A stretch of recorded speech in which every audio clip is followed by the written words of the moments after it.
Pakistan. The centrifuge heist. The most consequential theft in nuclear history took one engineer, one briefcase, and less than 30 months to execute. A.Q. Khan arrived at Urenco's Almelo facility in the Netherlands in 1972. He was a Pakistani national, hired legitimately as a metallurgical engineer. Urenco was a joint British-German-Dutch consortium, one of the most security-sensitive industrial operations in the Western world, producing enriched uranium through gas centrifuge technology that existed nowhere outside the Soviet Union and the United States. Khan had translation duties. He also had a security clearance. Over 30 months, he documented centrifuge specifications, material tolerances, and RPM thresholds in handwritten notes he took home at night. When he left Europe in December 1975, he carried two things: the centrifuge blueprints and a contacts list of 66 component suppliers across Western Europe and North America. Back in Pakistan, Khan built a supply chain that looked entirely civilian. Vacuum pumps from Germany, inverter drives from the Netherlands, high-strength maraging steel from Switzerland. Each order placed through a separate front company across 6 countries, none of which knew they were assembling the same machine. German intelligence tracked 7 companies' worth of dual-use components before flagging the pattern. By then, the centrifuges were already spinning at Kahuta. In August 1976, U.S. Secretary of State Henry Kissinger flew directly to Lahore.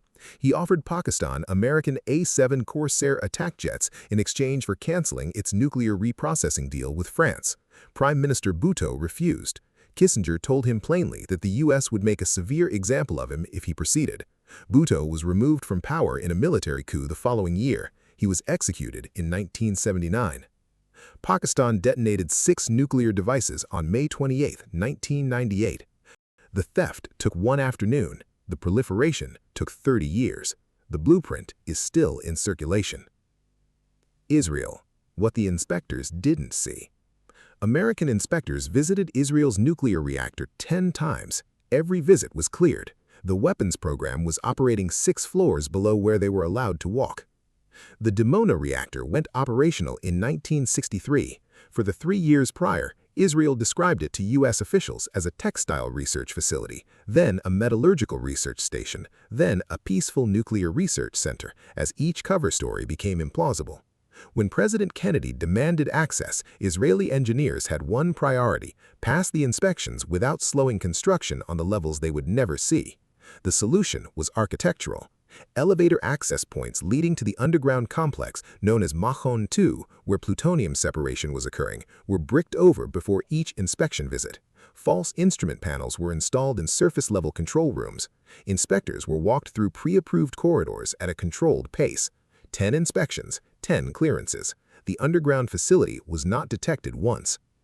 In 1986, former Dimona technician Mordecai Vanunu smuggled 60 photographs of the underground complex to the London Sunday Times.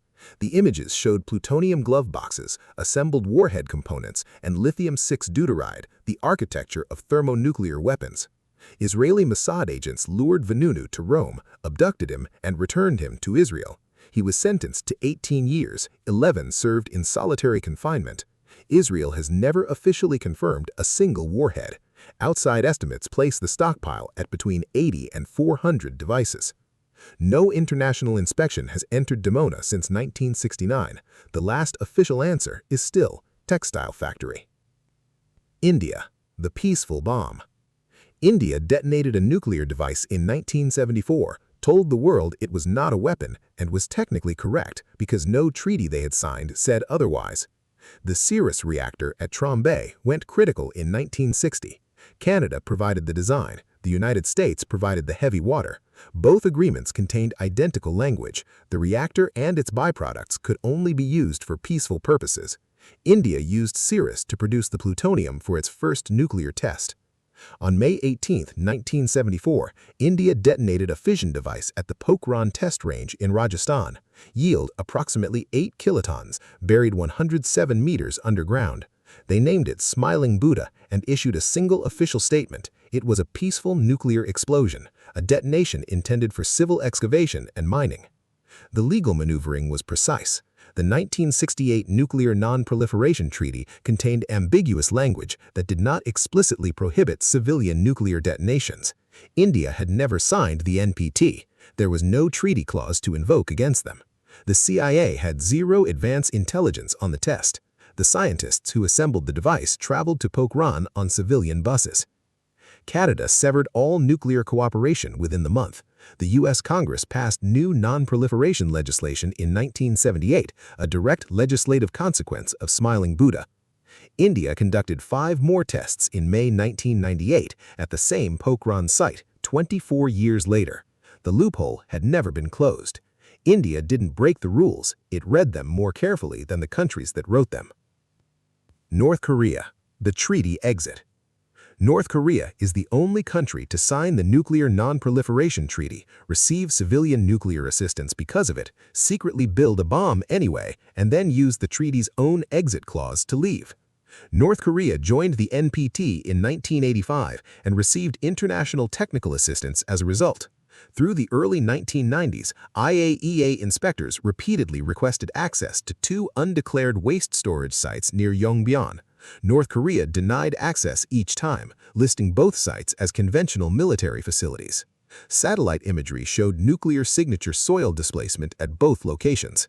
In 1994, the Clinton administration came within days of authorizing airstrikes on Yongbyon. Former President Carter flew to Pyongyang and brokered the agreed framework.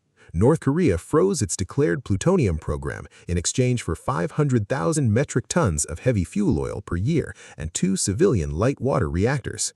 North Korea accepted the oil. Construction on the reactors was never completed. In 2002, U.S. intelligence confronted North Korea with evidence of a covert uranium enrichment program running parallel to the frozen plutonium track, a second weapons pipeline that had never been declared. North Korea withdrew from the NPT on January 10, 2003, the first country in history to activate the treaty's Article 10 exit clause. The clause had always been there. Any signatory could withdraw with 90 days written notice. North Korea tested its first nuclear device on October 9, 2006. Yield approximately 1 kiloton, deliberately low, enough to confirm capability without triggering military retaliation. The 2017 test yielded an estimated 250 kilotons, 6 tests total. The exit clause they used to leave the treaty had been in the document since 1968. Every concession bought time. Every agreement was a calendar. The bomb was never off the table. South Africa, the double flash. In 1979, a U.S. satellite detected a nuclear detonation over the South Atlantic.